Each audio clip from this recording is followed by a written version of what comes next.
everyone. Welcome to the media wall of the second edition of CyberSec Innovation Summit and Awards. So today we have with us Mr. Sandesh Trivedi from Privy by Identify. Sandesh, my first question to you would be, what should be the first step for organizations to start DPDPA compliance? The first step for organization to start with DPDPA compliance is to do a gap assessment. This essentially means that they have to look at their existing processes, the way they capture data, and then look at gap assessments in terms of how they would make those changes to ensure that they are fully compliant with the DPDPA Act 2023. Thank you so much. The next question is, how is DPDPA different from GDPR? Oh, it's a lot more different from GDPR or CCPA for that matter. If you look at DPDPA, it emphasizes that the data fiduciary takes ownership, particularly with respect to fines, even if there is a compliance violation or a breach at a data processor's end. Essentially, if you look at GDPR, it fines both the data fiduciaries as well as data processors. But in India, largely the emphasis is on data fiduciaries taking up that ownership. It was really a great insight, Sandesh. Well, the next question is, how sectoral regulations marry the DPDPA?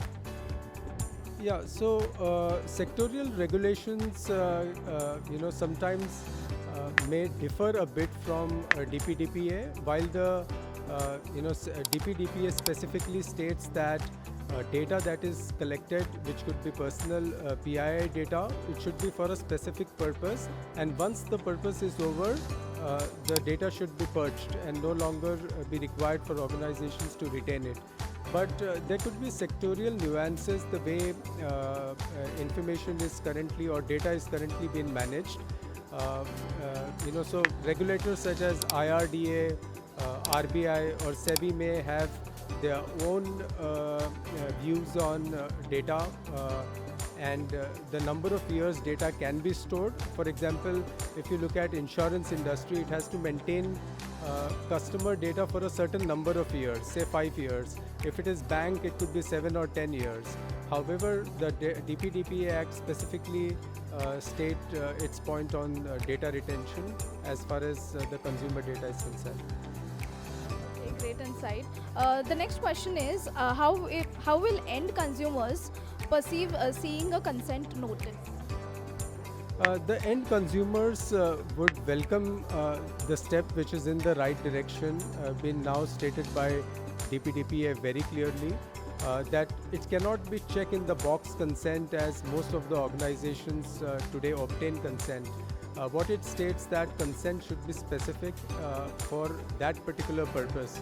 So if the customer decides to buy a product, it could be broken into several parts, one being the product requirement itself, second being whether the information that is collected can be utilized for marketing purposes, which means there needs to be a specific box for it.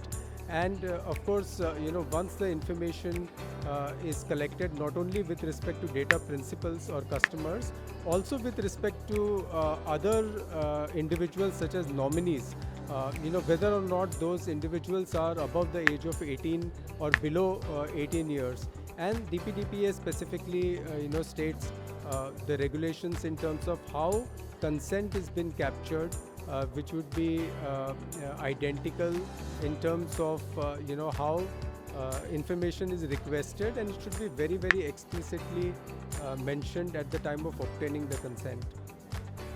Thank you so much, Sandesh. It was really insightful and knowledgeable. I'm sure that the audience is going to be enlightened with a lot of information with this. Thank you so much for your time.